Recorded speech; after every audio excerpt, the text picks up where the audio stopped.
And if there's anything, a message I would leave for the younger generation or for the global house dancers around the world is that this is a divine language and it should be treated as such and it should be revered as such and it should not be taken for granted. It's a very beautiful and special thing we share. It's a divine culture and we're fortunate and should be grateful that it chose us and it chose us to represent it. And I think that she always knew it was a sacred language. And I think because of that, it influenced all of us to really start really seeing it that way as well. And, you know, if we're the true diplomats. We create more peace than a lot of nations on earth. You know, what we do is, I think, the way.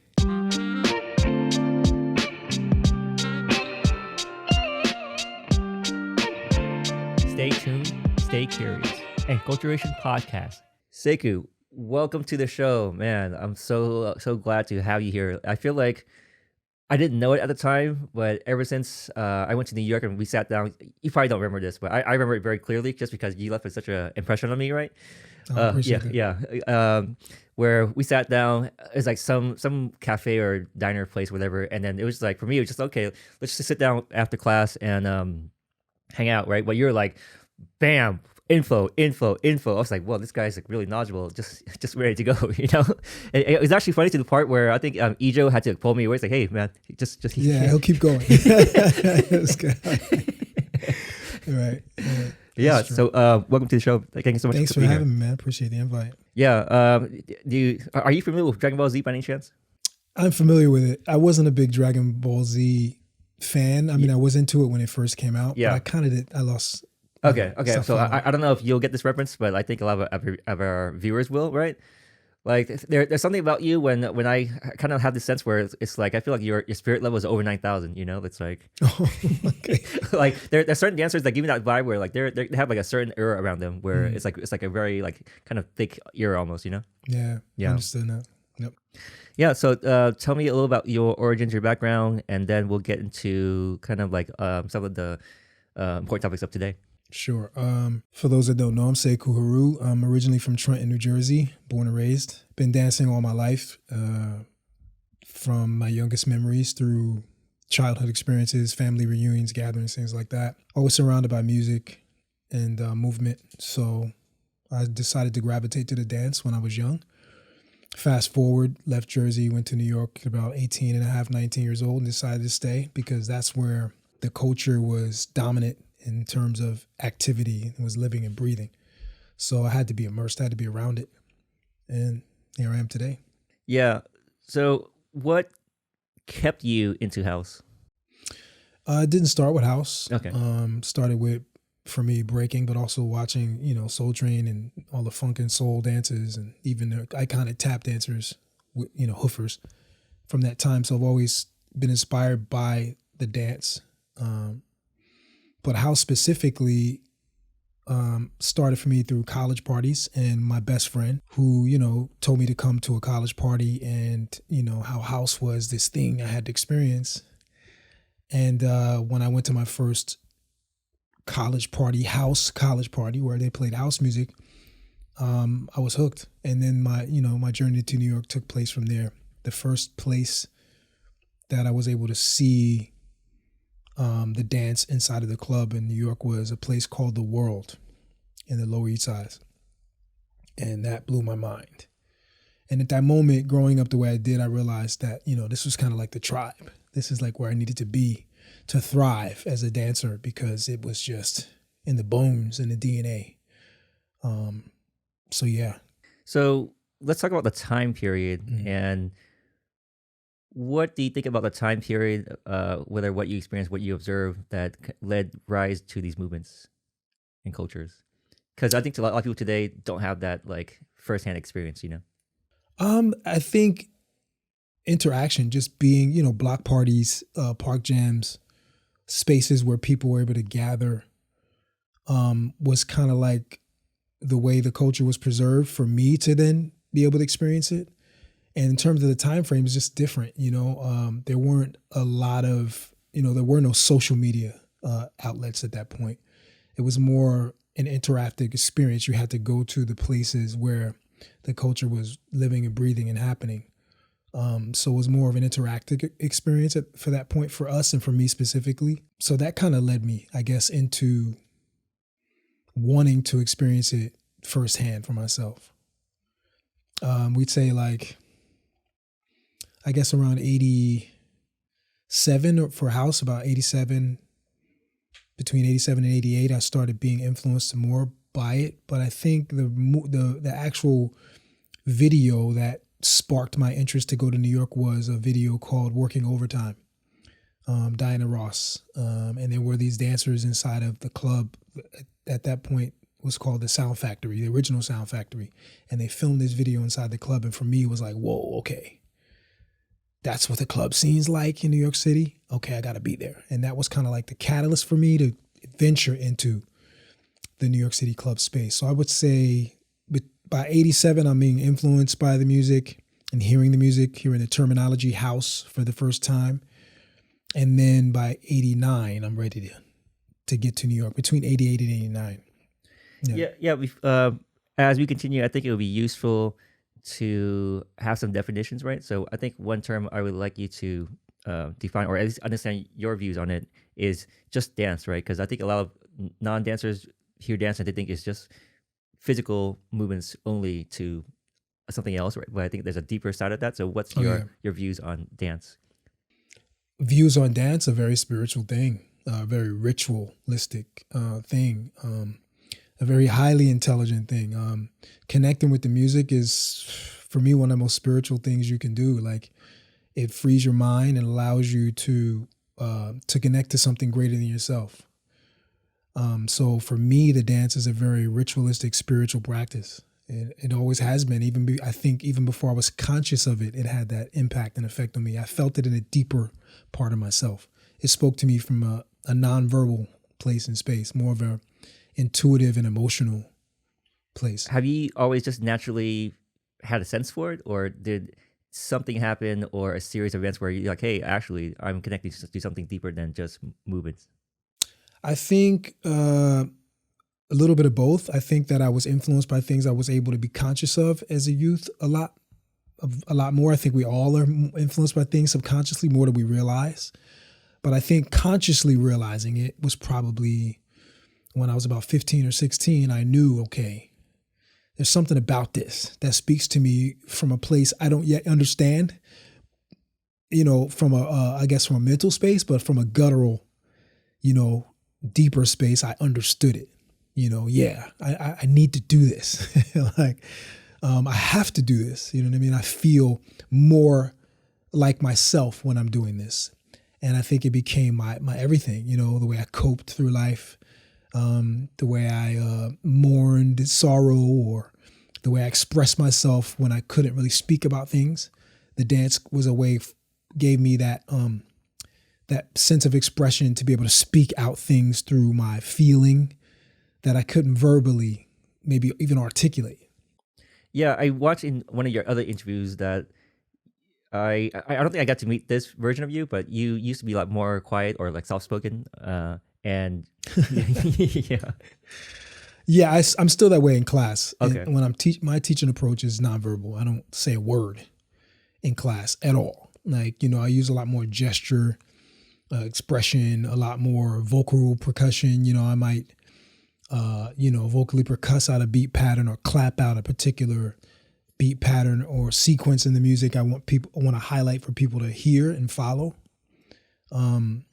But I've always been that way. Like, that's really who I am. I think that at a certain point in my life, I was able to articulate my thoughts a lot more intricately and a lot more. I had a spurt in a time of my life where I was just wanted to verbalize more things. And I've come full circle. I'm back to kind of that introverted, shy kid, that like, I let the dance speak for me, I let my gesture and expression say more. I just feel I learn more when I'm quiet. I'm able to observe more when I'm less verbal about things. And I kind of like that space. That's kind of who I really am. So a lot of people tell you like Voodoo Ray, or rest in paradise, or Khalif or Stretch, or any of my peers will tell you, when we first met Sekou, he didn't say a word, like, to the point where it's like, is he okay? Like, is everything good? So yeah, that's just who I am, really. Thank you for that definition, by the way. And then what would you say that like it has the dance culture or house influence or shapes your worldview or your spirituality beliefs? I think it's a combination of things, like understanding. I grew up, my grandmother took me to church all the time, Sunday school when I was a kid. And I got to an age where I was just like, for me, it was like, all kind of like, the same kind of scamish kind of thing.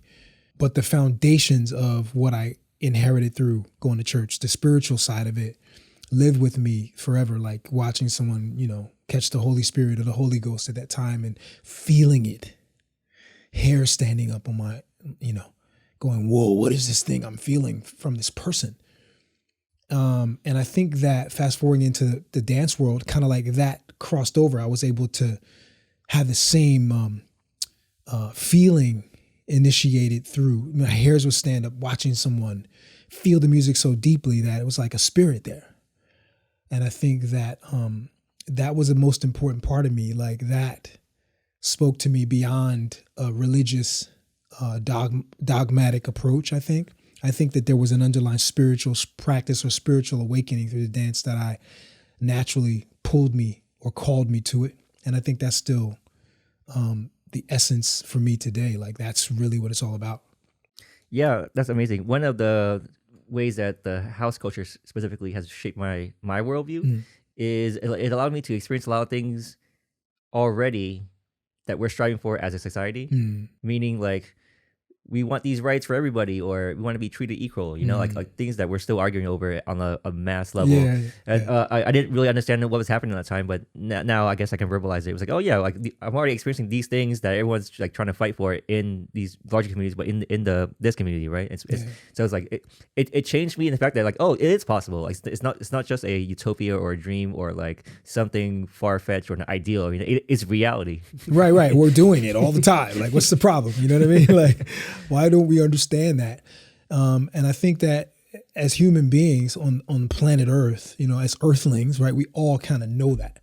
There's a knowing that we're not always conscious of. And I think that is the larger, if you will, greater, great spirit we all have access to. And I think that house specifically, or house dance or house cultural practices kind of are an ancient and old thing. At the same time, they're new and modern, Yeah, so you hit a great segue on what I wanted to ask you next, because I think in one of your other videos, it was possibly the Phases of House with Marjory. Oh, yeah. Yeah, Wow. you were saying about like house is a continuation, right? So can you speak more about that? Like, what is it continuing? And then is it the same essence, or is it any kind of like adaptation to the times, Well, in terms of what I, knowing the ancestral history I come from and the Black American legacy, like there's a continuous, a timeless thing that you kind of become aware of at a certain age.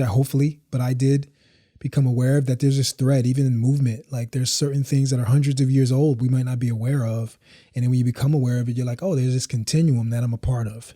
It's bigger than me. It's bigger than any specific generation. I think we all kind of contribute to the longevity or the consistent or progression of, if you will, that thing. And that's what I was really speaking to. There's a continuation. There's a lot of things that, go full circle to the beginning of the conversation that we are learning subconsciously that we're not always aware of.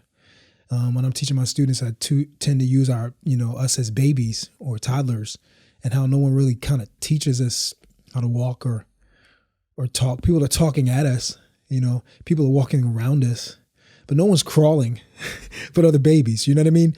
So I think there's a natural intelligence or a natural genius in all of us that if left alone, it'll just be there. Kind of full circle what we're talking about, like we're doing all the time, right? This nonverbal communication or this instinctual or this gesture and expression. Like if someone walks up to me and they're too close and I'm uncomfortable, they're going to know by my posture. I think there's these non-spoken things that we all kind of are aware of. And I think that's the point, like house is kind of, I think, reminding us of this natural phenomenon, this natural connection we all have.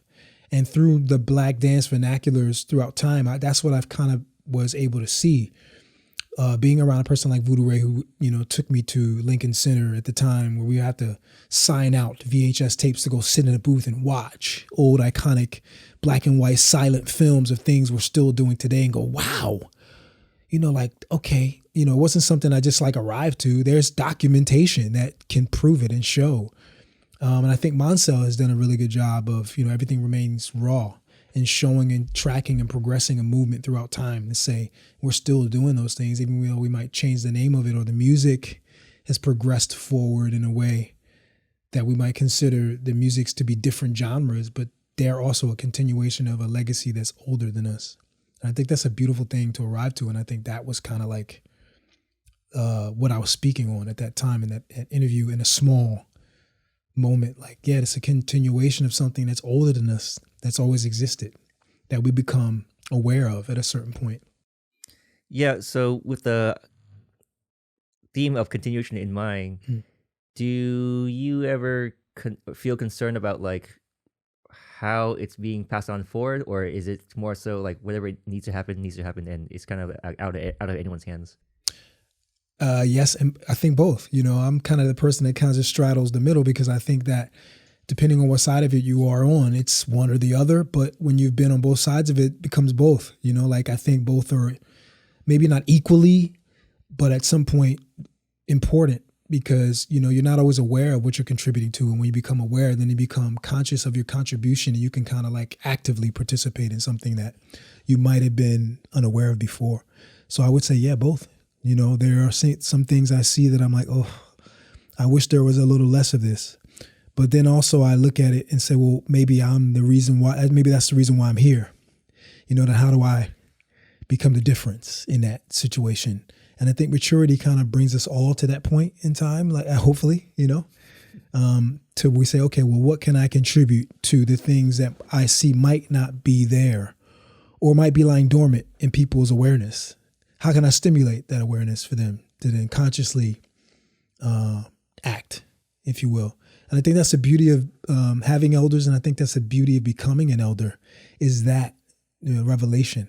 Like, okay, it's going to be okay. Like, I'm here, so let me just stimulate this or plant a seed here in this particular individual that I see have potential, or a numerous amount of individuals I see have the potential to awaken to that moment in time in the future. And then how do I help contribute to that? And then what's my job as an elder in that moment?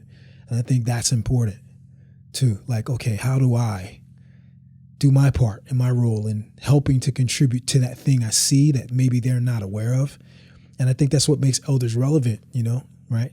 Yeah, so there's obviously like a lot of information available at all times. Sometimes it can be easy to get like lost in the sea of like what's what, right? Especially today, right? So much going on. Yeah.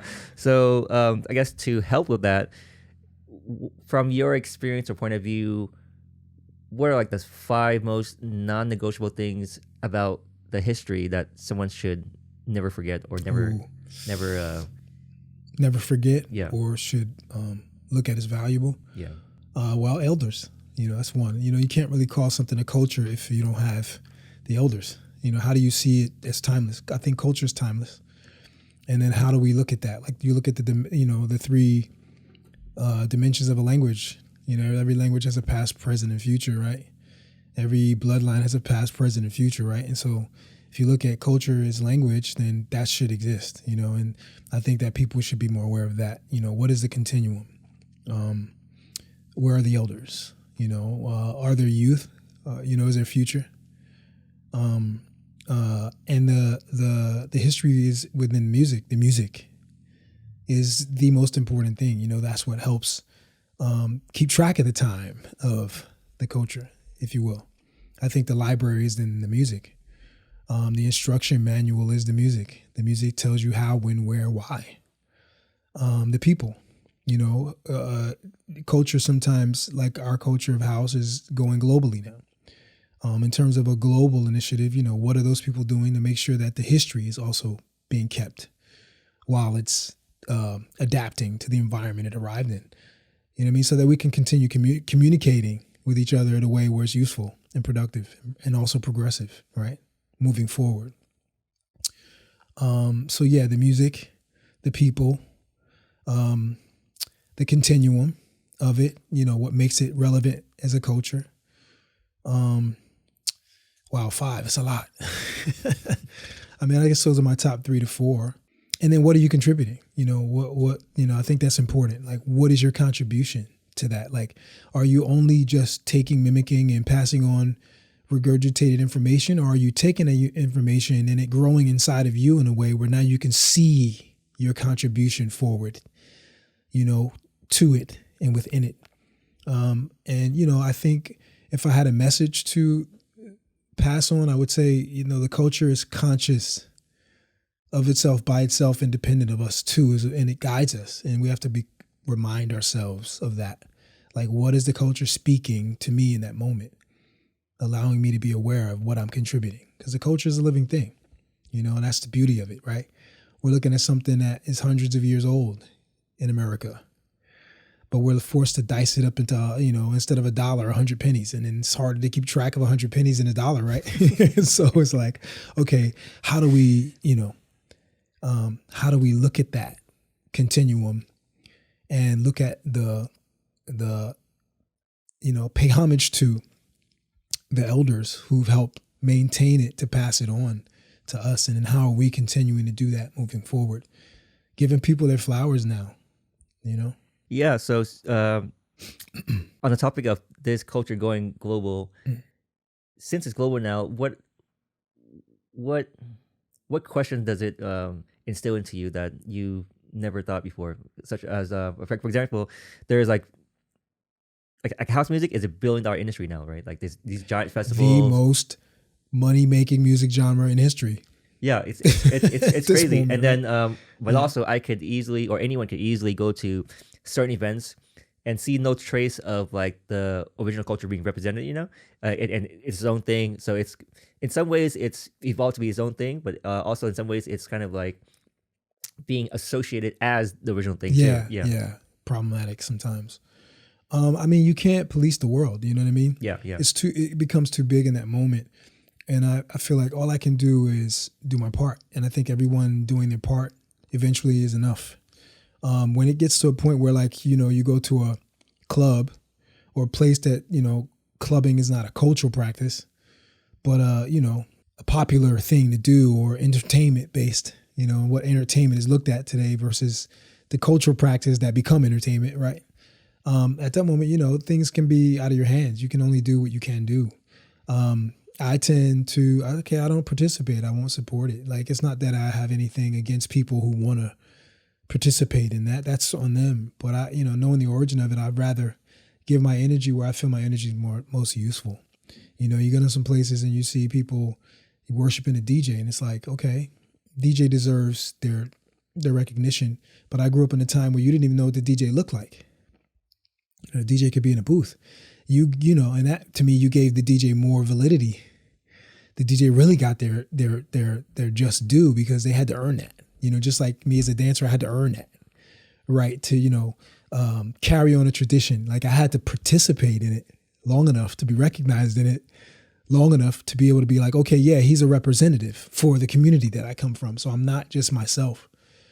Again, the DJ deserves credit, but everyone in the culture deserves their credit. And I feel like the DJs sometimes get a lot of credit, and the dancer is the reason why, or the people are the reason why the DJ is even valid to be a representative of the culture. And I think that, I think now DJs are starting to realize that. And I think now producers moving forward are starting to realize that the community is important, because the community is what keeps the culture moving and alive, and also gives the DJ a job to do, right? You got to play for your crowd, and your crowd is your community. And some communities don't have dancers anymore. I don't know if I call that community. Maybe that's just me being old fashioned. But you get subcultures of cultures too. You get branches that break off and become their own thing. How do you feel when you go into a random spot and then you hear music that you identify with? So, for example, a few weeks ago, I was in Italy, in Rome, and I was at some restaurant, and they were playing house music. They're actually pretty good, really good songs too, Yeah. And I thought about like what it took for me to walk into this place in modern day to like hear songs that originate from somewhere else. Like what's the story of like the whole world to get to that part? Yeah, it's interesting. I've had plenty of experiences like that. One that stands out to me to this day. It's interesting. I'll be going back there after probably about 10 years now, maybe almost 10 years, to Lithuania. And we were in a breakfast spot and they were playing like, it's like 9 a.m., dude, and they're banging house. And I'm like, looking around at people and I can't sit still. I'm like, I can't eat to this. I'm like, yo, this track is crazy. I'm like, yo, and I'm looking at my guy's name is Lawrence. And I'm just like looking at him and he's like laughing at me because he's like, there's this highlighty thing now. It's like that probably never stood out to him even. And I'm like, bro, how do people play this banging house music to breakfast? Like, I can't, it's not eating music. This not listen. Like, you don't eat to this music, dude. You know what I mean? Like, and in that moment I realized that these are some of the things you'll see that are like unique in that place. Like, it's background noise. Yeah. It's not the thing, you know, for me, it's like the thing. For them, it's just to fill in space, you know, to like, you know, highlight the background of their eating experience. And I'm like, no, like, you know, I would probably put on some jazz or like, you know, something different to eat to. In that moment, you get that, like, I guess the culture shock of the place you're in. And those are some of the things that kind of stand out for you. Like, oh, okay. That makes me a better teacher in that place though then too. You know, okay, it's background noise for them. So how do I bring it to the forefront for them? You know, and it's like that experience comes sometimes is necessary for me to realize, okay, there's a different rhythm here. There's a different, they look at it different. They hear the music even different. They move to the music differently here. Okay, so, okay, how do I get them and engage the origin again, how we move in that moment, you know? And I think that gap, bridging that gap is a learning experience for me as a teacher in that moment. Yeah, I feel like the theme of what you're saying is noise and signal, right? So someone's hearing a lot of noise, but you hear the signal, so you're able to process the information. Exactly. I had that experience for myself going full circle because, to be honest, I used to listen to really like out there music, right? Like happy hardcore, like super like happy hardcore. Yeah, like, never heard of it, dude. Like I'm so unplugged. Oh my god, I'm surprised you've Those never two heard words, of it. Yeah, happy and hardcore. It's like hardcore's angry, isn't it? It's like I got something to say. You know, I'm pissed off about some stuff. It sounds it sounds like if somebody drank 10 cans of Red Bull like all at once and then went on the guitar. Oh, okay. Yeah, right. You know. Wow. Yeah. So like to me, that was like all I could process at that time because it was very obvious stuff, like very loud. The patterns was very basic, you know. And so when I heard the deeper stuff, and also when I heard the deeper, or when I heard the deeper stuff, and also when I saw deeper dancers dancing to that music, I actually used to not be able to process what I'm looking at, you know. And it came off to me as slow and chill and boring, right? But over time, I had a lot of experiences that taught me how to read that signal, and now I can process that signal, and I don't feel that way anymore. But I can see how someone might hear, especially like something that stimulates you nowadays. To them, it could be like hieroglyphics on what I'm looking at. You know, like this. Okay, it's cool. It's a painting on the wall. Okay, great. Right. Yeah, I feel that way sometimes when I'm at a lot of the competitions that people brand as battles.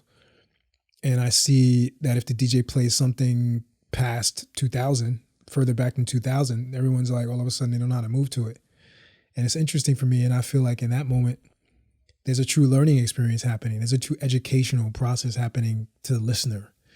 In that moment, how do you adjust? Like, it's all house music, but it's like there's a limit to like the knowledge of how vast house music is in that moment. It's like the classics were like, we lose our minds.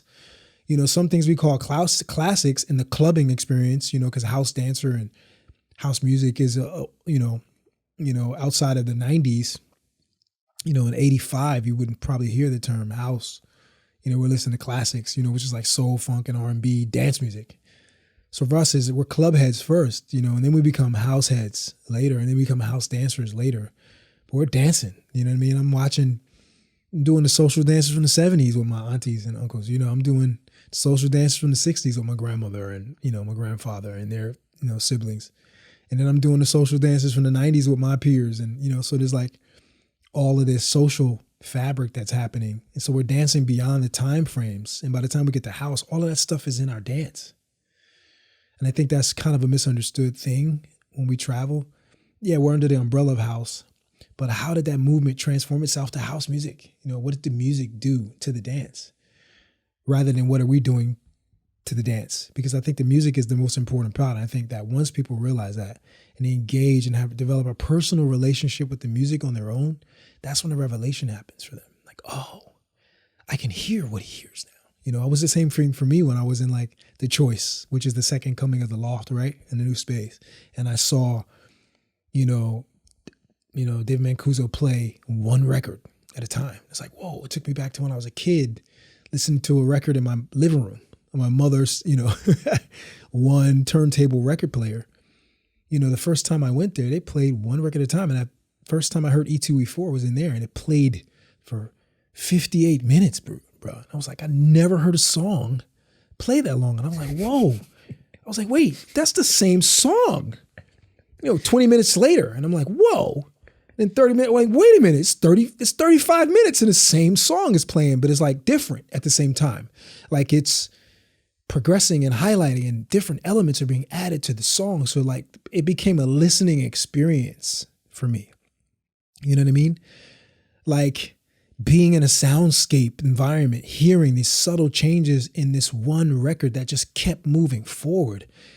And I broke out of this barrier of my dance for the first time. Maybe I was doing hip hop language or even rocking language, but that language, I think for all of us, kind of modified itself to house music. And then there's these influences from hustle. There's influence. People aren't holding hands anymore, but they're still doing the same steps. They're still facing each other. They're still social, and watching people roll around on the floor slowly, like snakes in a pit, like rolling in and out of each other. I'm like, what the heck is going on here? And I had to sit down. It like overloaded my system. Like I couldn't move at the same time. I had to process so much information in the space through so many bodies that I had to literally sit down and just look into space. Like one point focus meditation, right? Like look into space itself in order to be able to process all this information happening in the space. And there was this awakening for me. And I was like, oh, okay. Got it. And I had to come back multiple times until I actually could move in that space without being overwhelmed with the living, breathing space itself. You know what I mean? And that experience changed my life. And then I saw it on older bodies that were like my age now, 55, even older, 60. And I'm like, my grandmother doesn't move like that. I'm like, my uncles and aunts don't move like that. And I saw longevity for the first time on the dance.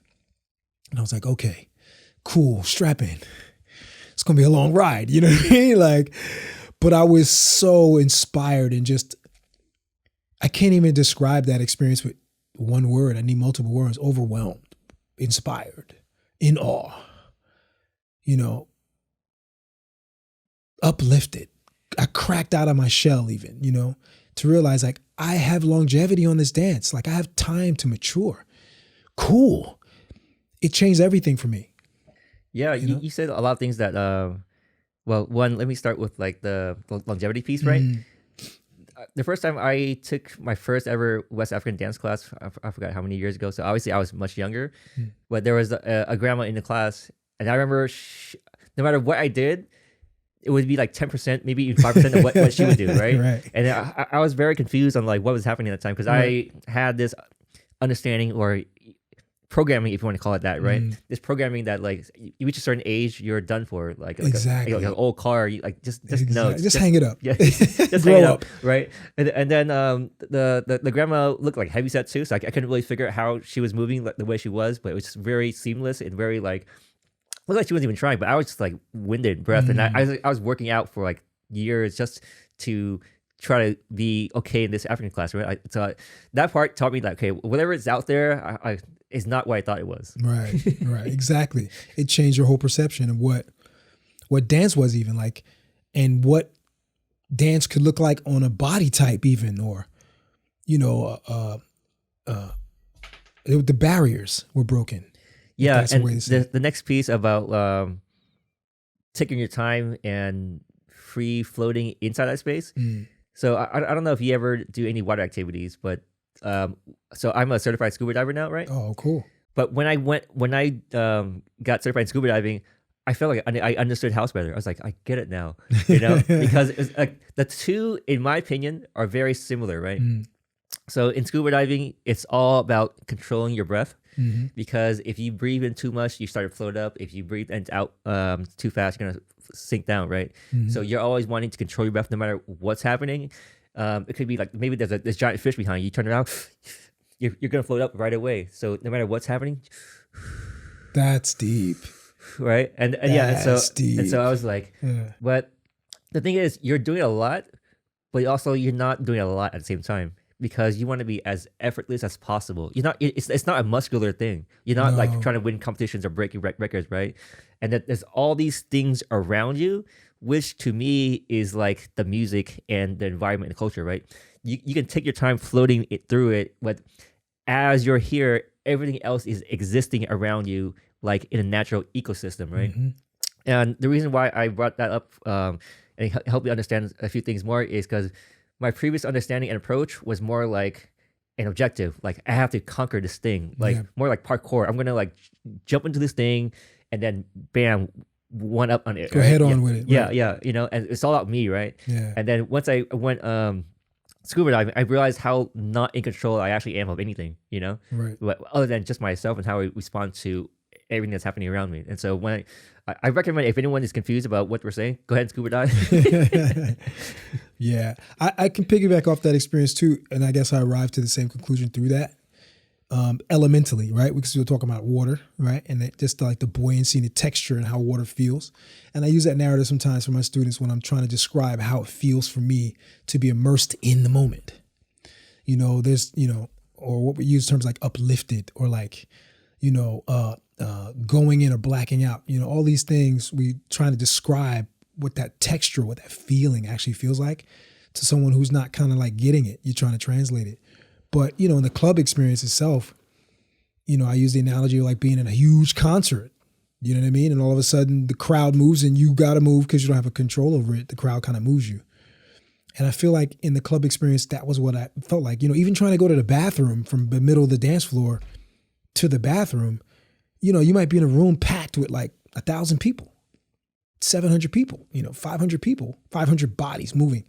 And all of a sudden you realize that there's collective conscious like awareness. Everyone is kind of like aware without trying to be aware. And if you move through the crowd and let the crowd move you like, you know, like an ocean, then you move through the crowd more efficiently. But if you try to push through, you're not going nowhere, you know, and I've seen this with my own eyes, you know what I'm saying? And I feel like without being conscious of it, we're so aware of it all the time, you kind of get it. Like you just have to kind of like let go and be vulnerable enough to let go and let it happen. So yeah, I think those two experiences are a good parallel. Yeah, so you mentioned about letting go, also the club environment, and you also teach inside a classroom or a studio. So like, how do you prepare the fullness of the experience, given that someone can take your class and then they're off on their own into a club? You know, like how do you kind of prepare or get someone to be open to that? Or, hey, here's a combination, but also ultimately you got to let go at some point, right? So like, what is that like? Well, that's why I don't talk. That's one of the big reasons why I don't talk. And we can talk about how I came to that conclusion at some point later. But in the classroom experience, I'm just trying to create a vibe. You know, I'm trying to curate the environment and let the environment do it. Even for me, like the environment is important. So I don't speak because, you know, I'm moody, I'm an artist. I might come in. I mean, what you do over time can be monotonous. Everything has its like, oh boy, here we go again. But I've never not felt like I've never felt that I don't love what I do. I've always loved what I do immensely and completely and full out. There's no other way to do it. But I realize that coming in the room, maybe I don't, you know, feel like talking, or I don't feel like breaking things down. Like I might be tired today. I might have jet lag. But once that music hits me, once the music plays, and then I curate each class, you know, each class I play, I like to play song for song. And literally song for song, because we're going to repeat a movement, I don't know, 500 times. I don't know how many times we're going to repeat as long as necessary.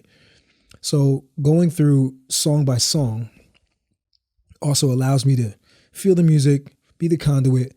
You know, there's a lot of things going on in here, right? I'm not always trying to keep track of everything going on. And there's plenty of things I have a really, really good relationship with.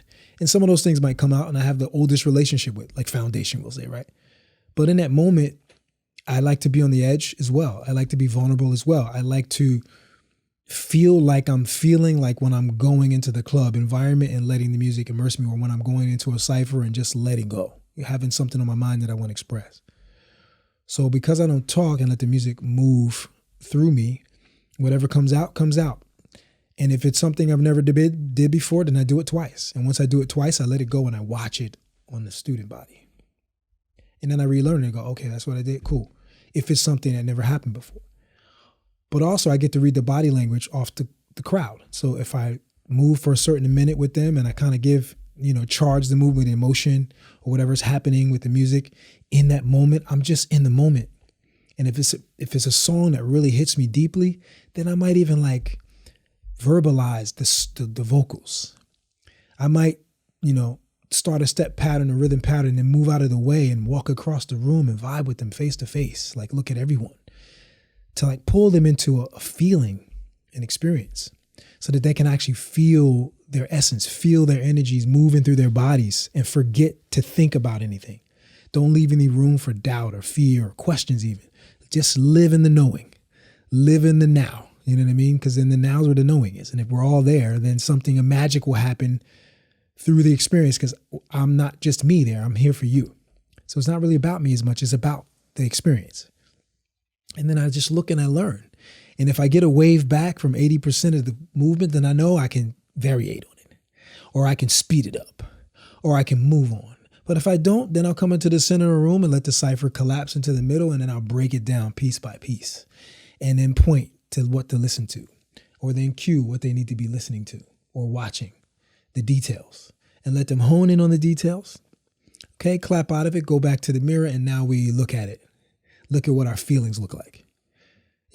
Don't try to follow anyone else in the room, but just look at yourself or follow me until I'm out of the way. And then you have to ride the bike on your own, right? You have to ride the rhythm on your own.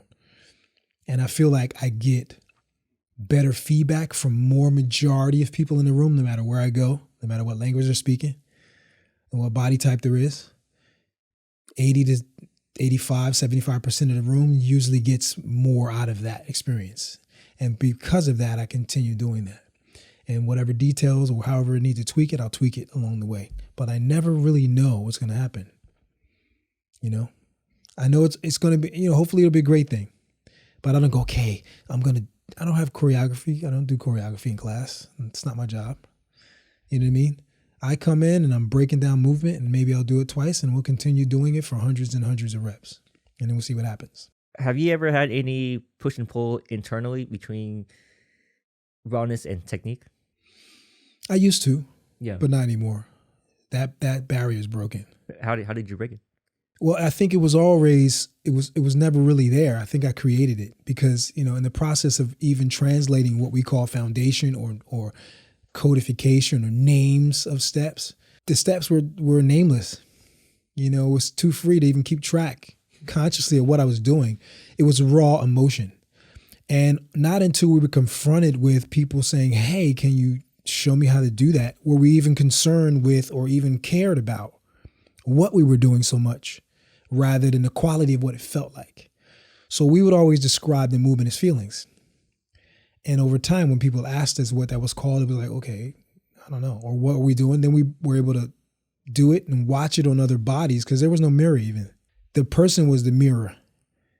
And you had to look at what that looked like on the person and go, okay, that's what it looks like. Okay, yeah, that kind of is what I feel like. Or no, that's not it at all. You know what I mean? And it was more like red light relay. I go, you go. I go, you go, I go, you go, call and response. And then through the call and response, or the call and response communication naturally, was I able to then keep track of what I was doing, or keep track of how I was breaking it down based on how the person would feedback the information to me. And I think we all can concur on that for a minute, our generation at least, because we didn't have teachers in the sense of what we call teachers today. Not in this dance. It was a more interactive experience, interactive education even, like, okay, this is what I'm doing. Can you keep up? And if you can't, then I'm gonna keep moving on. And whatever you can maintain, then I'll reflect on. And whatever you can't, it's not necessary. It kind of reminds me of the difference between wild animals and domesticated animals. Exactly. perfect analogy. And I use that analogy, and I use the lion a lot of times, because I'll say, okay, well, there's a lion in its natural habitat, and there's a natural habitat for this dance, which we're calling the street and the club, right? Where like, okay, it's just lifestyle. It's natural biological functions, right? And then there's the lion in the cage, who is really can't really be a lion, but we still call it a lion because it looks like a lion, right? But we don't even know what a lion really acts like compared to the lion in the cage. Because if we were the natural habitat of the lion, we would be just walking around freely like that. I would never walk up to a lion in its natural habitat. But, a lion in a zoo, hey, boom, boom, I can knock on the glass, I can take photos, I can do all this like behavior that's not even appropriate in the natural environment of the lion. So I feel like the studio is the cage for the dance. And we're trying to take people back to the natural habitat of the dance.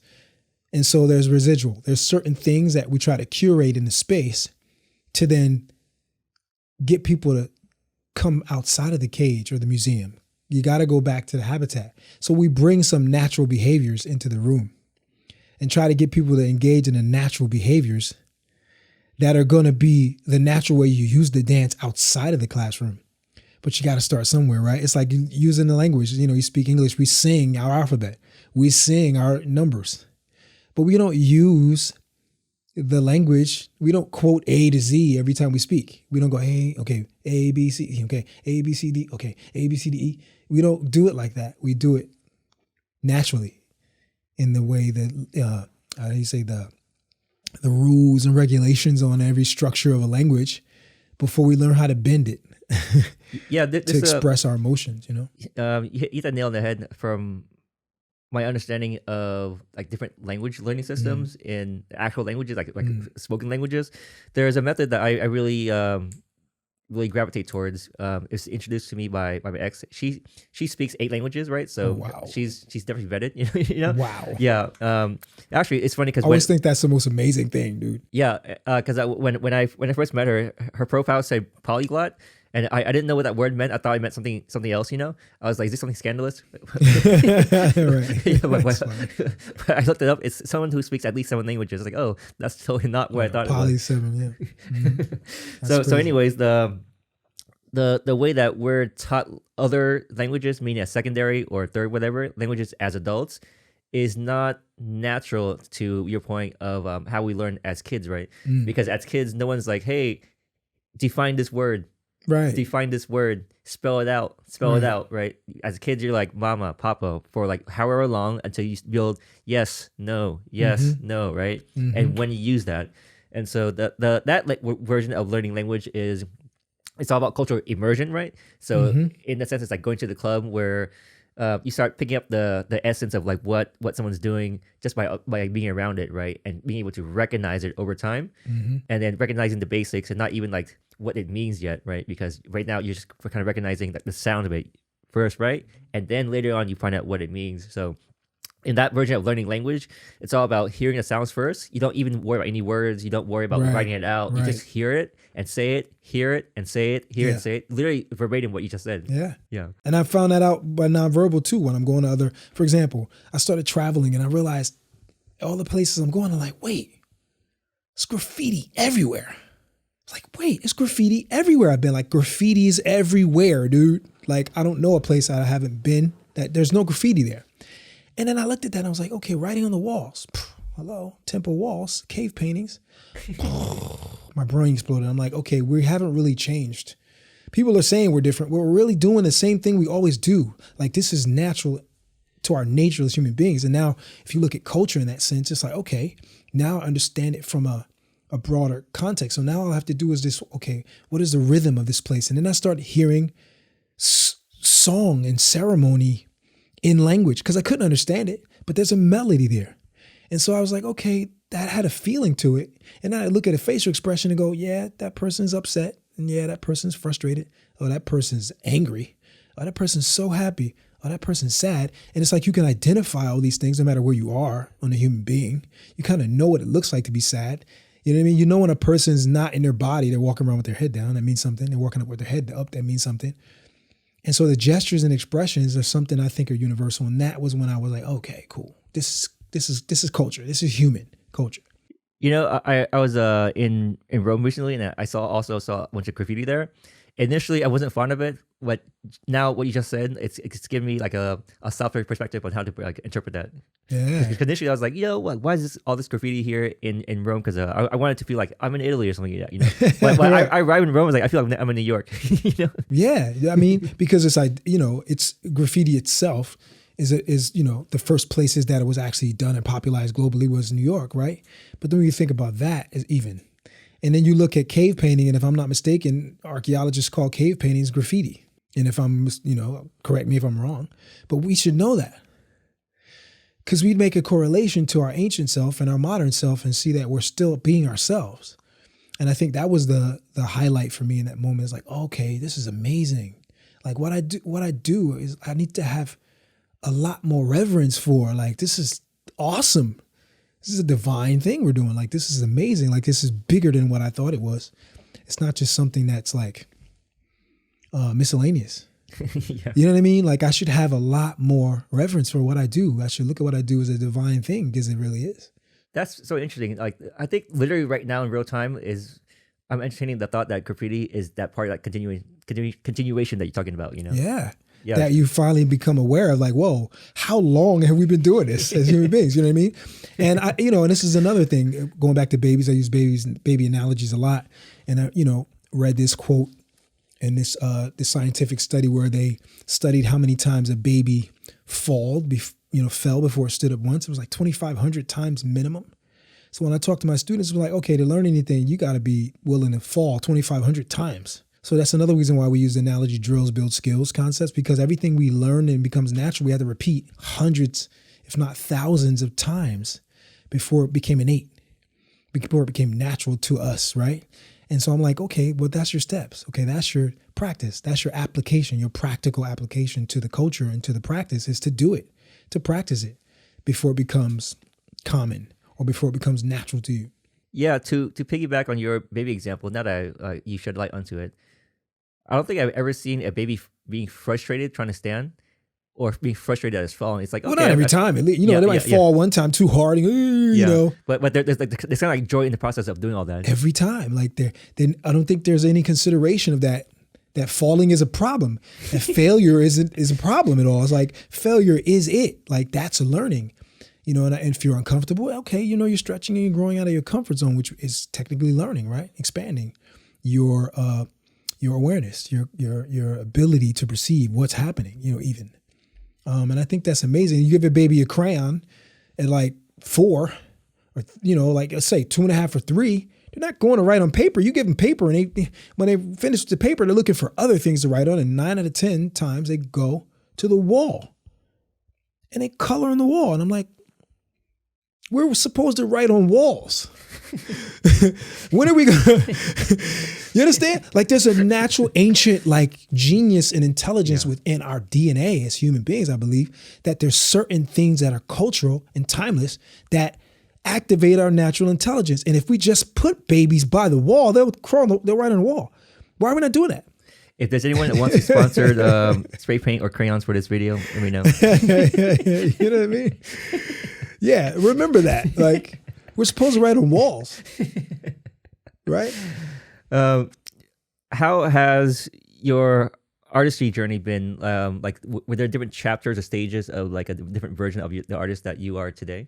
Because for example, on the outside, I remember in the same video, Faces of the House, I think you look like super swole, dude. Like, you were super swole, right? And then now you're obviously still fit because you dance very freely, but you've like toned down. So that at least represents one change I'm aware of, Yeah, I mean, there's multiple changes in my life. There's different versions of me, there's a baby version of me, there's a teenage version of me, and I'm sure we all can speak to that, right?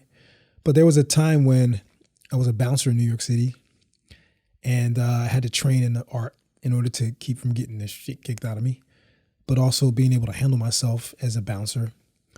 And I've always studied the martial arts in conjunction with dance most of my life, from Tang Soo Do to, loving the Channel 5, Shaw Brothers films to... What's Tang Soo Do? Tang Soo Do is Korean karate, basically Korean kickboxing. It's one Korean system of kickboxing that I learned as a youth. And then, doing Tang Soo Do, but also breaking, was the first dance that I really put all my effort and conscious focus and will into developing and learning.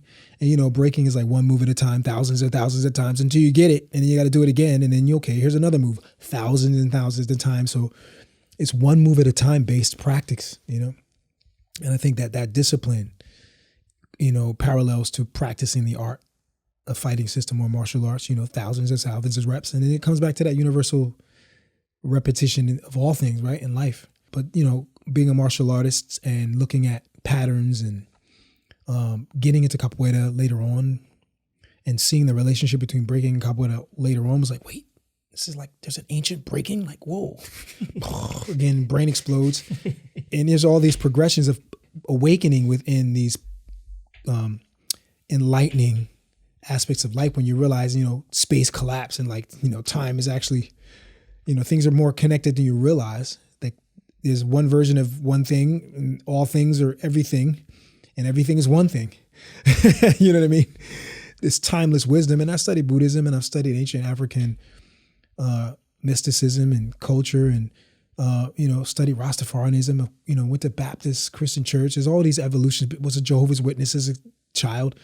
I've been through so many religions as a child that, universal wisdom was like inherent. Like after a while, you're like, okay, what's the common denominator between those things? And so I think that was also a part of me understanding that I'm evolving and there's different versions and aspects of my evolution throughout time. And fitness became very important in one of those aspects because, drinking came along with being a bouncer and working the night shift and, looking at a mirror and I realizing the power of a mirror and seeing like alcohol in a mirror. It's like, has this effect on your conscious awareness and the ritual of drinking. All right, let me have a shot, after I toss somebody out, shot of Jägermeister to calm myself down. It becomes this like self-medicating process. And over a period of 9 years, I realized, whoa, dude, am I a functioning alcoholic up here? Like, I didn't really become aware of it until I decided to become a personal trainer because I realized how hazardous it is bouncing, but the money's good, so you justify it for a long time. And once I became a trainer, I realized, wow, there's these dumbbells in the mirror. And I was like, wait a minute, there's this subconscious stimulus of this mirror of, seeing the dumbbells made me want to work out, whereas seeing the alcohol made me want to drink. I was like, I'm so glad that I got out of that environment. And it's ironic, 9 years of bouncing and 9 years of being a fitness trainer. I don't know what the number 9 is, following me up through my life. And I went on tour and I injured myself. I was doing stage combat, theater, like Peking opera style, if you will. Oh, really? Okay. Kind of similar to that, yeah. Where, you're kind of like a dramatization. You're not allowed to speak. We had a narrator. And there was this guy named Fred Ho. Shout out to Fred Ho, rest in paradise. He was a mentor to me at that time in the theater world. And I got into the martial arts theater for about 4 or 5 years when the dance work became slow. And while I was on tour, this young lady was studying to become a personal trainer. And I was like, oh, that's interesting. Maybe I should consider doing that. That might be a good, revenue stream to be able to still be an artist and kind of like what time period of your life was this? I want to say like 2001, okay, maybe 2000 through 2003. Okay. But around 2002 on tour, I started studying to become a personal trainer so that when the tour ended, I could go take the fitness, test and get my certification and maybe go start training because I realized I needed to rehab all these injuries that I accumulated from the stunt work. Oh my God, dude. Gator backs and shin guards and, arm guards and you're selling on stage. It's not like film where you can cut and get a perfect angle and make it look good. No, on stage, it's different. You got to make it look good. One, you got to sell it. If I'm going to arm bar you, you got to flip. You're not going to land perfect every time. I mean, we train hundreds and hundreds of times, but the adrenaline gets involved and the lighting and all these other things. This potential for hazards happen. My arches fell, my finger got fractured, my back was, hurting, my hips were hurting, my neck was tweaked just from all this impact stress. I was like, I got to do something about that. So I started studying fitness and rehab, rehabilitation, and injury prevention, and all these different methodologies and approaches. And I said, maybe this will be the key to longevity for me. and I became a personal trainer in 2003. And I was still bouncing and training at the time, and I eventually gave up the bouncing, became a personal trainer, and I stopped dancing to learn for about maybe 4 years. So from 2000 to 2004, I danced less, if at all. And then by 2004, I came back to the club scene, 2004, 2005, and I was like, whoa, so many things had changed. And I realized, okay, I wanted to be a part of it. And Marjory, rest in paradise, was one person who was like, hey, I don't know what you're doing, but you know, culture needs you, man. Like, you wear a lot of hats, you know? Like, she was one person that knew about my theater background before even Peking Opera, knew about me being a, you know, graffiti artist, knew about me drawing and getting art awards in junior high school, middle school, and elementary school. And you know, she was that confidant person that knew these other sides of me. She was like, yeah, I don't know what's going on. You know, hope you got a plan, but I don't like this fitness body. You get it back to your capoeira body. You know, that was when you were at your peak performance level. And I was like, yeah, okay, I got a plan. She's like, okay, I hope you got a plan. And lo and behold, that plan came to fruition when you saw that, it was 2006. We were in Finland and they did that interview. But that was a whole trial and error. I went way too big. I went up to 205 and was like, okay, this is too much. And I remember your arms were huge. Yeah. Like, arms look like the size of your head. Yeah, but by that time, I was only 163 pounds in that video. People think I'm heavier. Oh, really? Okay. Yeah. But I'm like, I just packed on so much muscle because my frame was, you know, kind of like, I guess, a mesomorph, like in between endo and ecto. So I can kind of wear the weight, but it's not necessarily good for me. And I can kind of lean out, but it's probably not necessarily good for me to be too lean. So I had to figure out where I kind of sat in that. And I decided to put on that muscle, man, because I figured the more muscle I have, the less injury that I have, my body would be in better shape and better preparation for this traveling and this touring and this, you know, this resurgence coming back into teaching again. In 2006, I went on tour with her to Finland. And that was like my coming back into the traveling and teaching and judging. You know, the door opened up for that opportunity to travel a lot more at that time. So what you see then is like me being in the best shape of my life at like 40, 41. So I'm in my 40s in that video. A lot of people think, oh, you look young. You look like in your 30s. I'm like, nah, I'm like 40. I'm like 40 years old. Like 40, 41. I think I was 41 in that video. Yeah, I have my experience of the age 40 has completely changed from when I was a little kid. When I was a little kid, I used to think 40 was old as hell, right? Hang it up, right? Yeah, right. Yeah, because I'm 39 right now. I turn 40 next year. And I'm like, well, this is not what I thought it was going to be, you know? Yeah. Well, actually, it probably could have been like that, but my life kind of steered me a different direction, you know? Yeah. Yeah. Yeah, my 40s were amazing, dude. Like, I went through some things in my 30s, late 30s. And I read somewhere like the body you have at 40 is the body you're going to have. And I was like, oh, hell no. So I wasn't doing so well at 38. I was overweight, man. I was like probably 45 pounds overweight. And I was like, okay, my mission. And I was still in the gym then, you know, but I didn't care what I ate, you know, because I was doing like the old school Gold's Gym bodybuilding method. And I packed on a lot of muscle, but I wasn't concerned about cardio or any of those things or like leaning out or like I ate whatever I wanted. And when I read that article, I was like, okay, it's time to go back to the vegetarian lifestyle that I, you know, was in my early 20s, you know, when I was capoeirista, you know. And then that's what actually helped me lean out and get my, you know, in the best shape of my life is, you know, that's the kitchen, man. It's all food, you know. So you mentioned that you took up a lot of fitness methodologies, which I'm personally curious about because when I went to the first 36 chambers and you were or for your classes, it's very obvious that it wasn't like the traditional orthodox fitness approach, right? Yeah. So what have you studied and like what have you arrived at?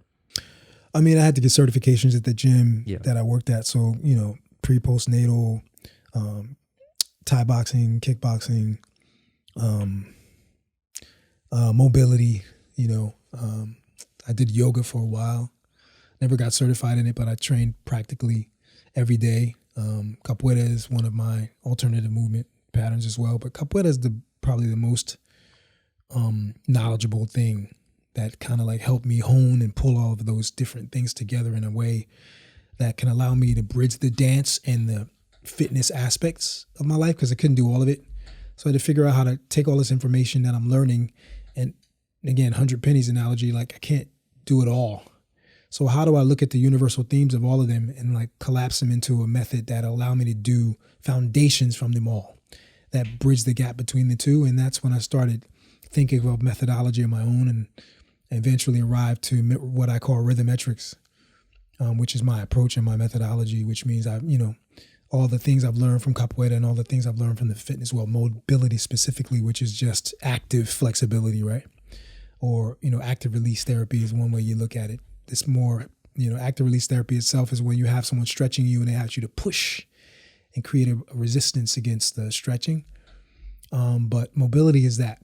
So I'm more of a functional trainer.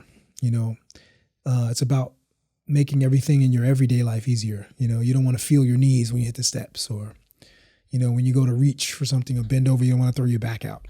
So I got into like joint mobility and, kin stretch methods, and back into a lot of the martial, dynamic tension methods and things that I learned in my youth, and just started really going back into the database, relearning those things, refreshing a lot of those approaches and methodologies, and then bridging the gap between them, and then using that to create longevity for me as a personal person for my dance. I got into the bartender's method. Now there's the Harlem Seals and the Bar Stars and the Barbarians, the street workout method. I got into that for a while. I thought, oh wow, this is amazing.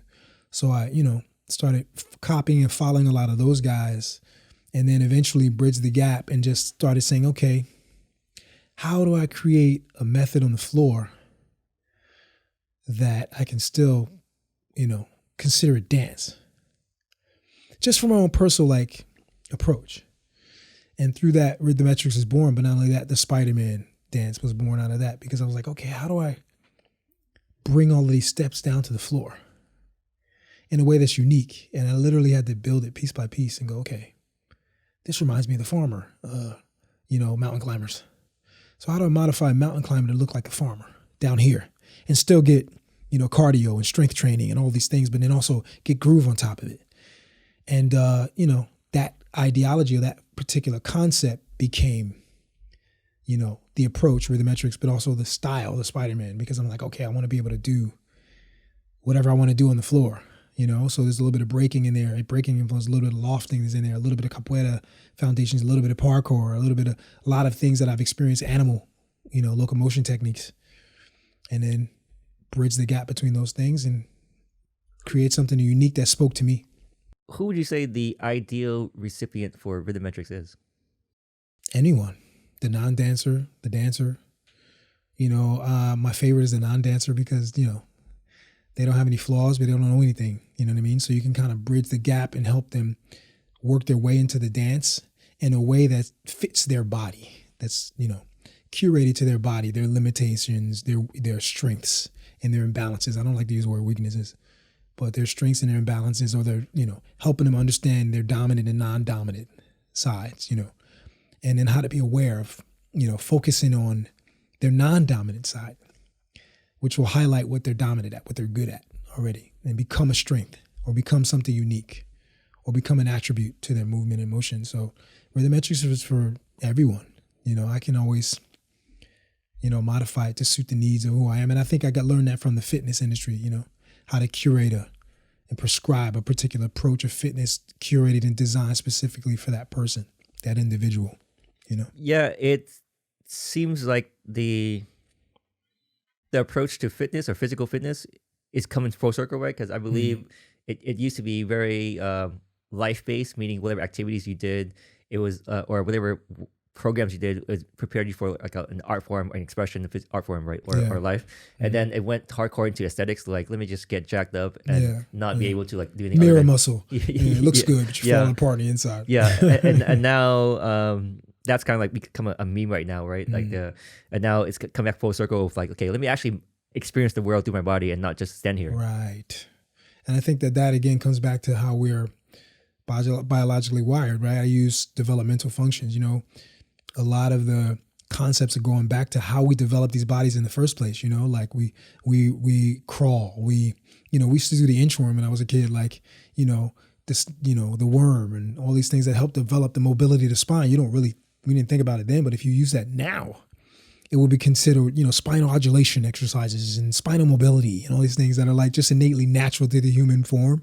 The dorsal waves, the sagittal waves, all these different wave patterns in the spine, which is really just a head and a spine, right? That's what your sperm. The sperm is just a head and a spine, right? Like we're still that. You know what I mean? Nescently, right? When you think about it, you never thought about it, but like, yeah, you're swimming. Which I think we get that analogy of the serpent from, right? Like the essence of the intelligence, the central intelligence within all bodies, right? Like, oh man, this is probably one of my favorite episodes of like the amount of analogies and reprogramming you've given me on this episode. Like, I appreciate it. Like now I'm thinking we're just flowing, you know what I mean? Back and forth off each other, Yeah, I think we have a lot of the same ideologies and innate ways of seeing things, you know what I mean? We just have our own ways of like doing it. But I think universally it's the same thing, We're just feeding off each other right now. Yeah, so I see that too. And I wanted to get back to what you said earlier about how you went through all these different religious practices and you derived like... Well, I wouldn't call them practices. Or basically like around these different religions as a youth, So what would you say that like from your exposure to them and also from your own life experience, what's like the universal truth that's like true among us all and all these things? I think that a lot of them are just us reminding ourselves of what's natural and innate in all of us. You know what I mean? And it's just a way to remind us to tap back into it on a ritualistic or consistent, practical basis. And I think that fitness is religion, you know what I mean, or spiritual practice. I think that anything that deals with maintaining our bodies or anything that innately we have to do to maintain our survival is spiritual practice. I think that, or culture, which culture comes out of, right? So it's about our natural habitat and our environment. And I think in their oldest forms before they become religious is that. I think they come from just our interaction with nature. You know what I mean? And I think that journey of going in and out of these different religious belief systems, not all of them, but, the ones I mentioned, I learned something from all of them. But I think there's a universal wisdom with all of them too. And a natural theme is that, a relationship with nature is important, or the bigger picture is very important because, you have to remember that we're none of us are going to be here forever. And there's a continuum that we've all inherited from the people who were here before us, our ancestors, what we might call, our iconic figures throughout time, which we call prophets and messengers and things like that. And I think that the modern day artists a lot of time has become that, like if you look at Bob Marley or Stevie Wonder, rest in paradise, all these people who've given their lives to their art. I think that that's what we're saying in a lot of words today. When we look at religious figures, no disrespect to any religious belief system, but I think in my way of looking at it, I think that's all universal. Like they all had that in common. They influence the world. They change the way we see or view ourselves and help remind us of our greater selves, our higher sides of ourselves. And I think that's what they all are. I think that in essence, in their origin, have all been trying to do for us before they were used against us, you know what I mean, to maintain control of us. I think that they all come from that in some sense. And I think that is the theme that I've been able to see, that art is a fact, and that a lot of religions, or what we call religions, are art forms and art practices or ritualistic practices, Scriptures, we say scriptures, but we're talking about script and scribing and writing. So the art of writing itself is a spiritual practice, or what we might say religious. Yeah, beautifully said. I guess to connect it to music, how I would repackage what you're saying and relate to in my own way is the universal truth is like just music, and then religion is like a genre where... Yeah, exactly. Well, yeah, exactly. The universal practice is the natural thing, the wild thing. And the religion is the cage for that wild thing. If we want to go back full circle to what we talked about earlier as well. Yeah. So let's continue with the physicality piece, right? Mm-hmm. So what do you eat nowadays to maintain your lifestyle? I'm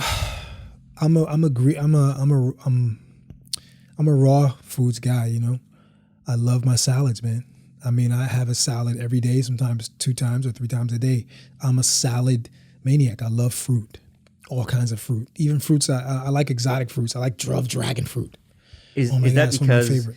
you because it fuels you better at this stage of your life, or has that always been the truth throughout your life? Like, did you? I think I had to relearn it throughout different phases of my life. Okay.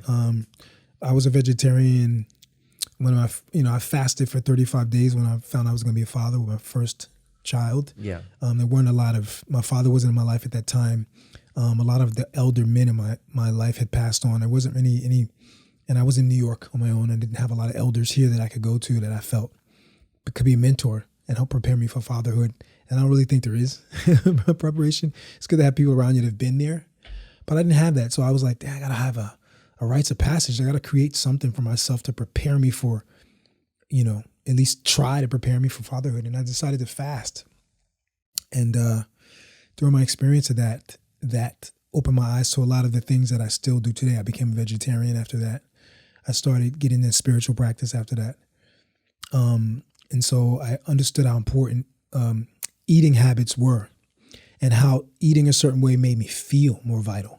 I just had way more energy. I could retain more information. I could have conversations that were deep, not surface level. I made deeper connections with people even all over, all types of people. I just felt more vibrant and alive eating a certain way. And, finances changed and, and then all of a sudden you got to, buy the cheaper food when you're, parent. And so just being a vegetarian at one point became a hard lifestyle to maintain financially. So I went back to eating fish and chicken and, rice and, macaroni and cheese sometimes, all the soul food diet that I had as a kid, which I love. And I love their healthier versions of it now because I love it. And, it's nostalgic and emotional for me, although it's not that healthy anymore for a long-term situation. I think the most important learning process I got from it was how it made me feel. I felt like I could do anything and everything I wanted full out without side effects. My joints didn't hurt. And I think that as I got older, I had to come back to that because eating a certain way at a certain age just didn't work anymore. My body was like, no, you can't have rice every meal, dude. No. You know what I mean? Like, no, I don't like this bread. And, bread is different. You know what I mean? It doesn't matter if it's whole grain or, the darker breads, pumpernickel and rye.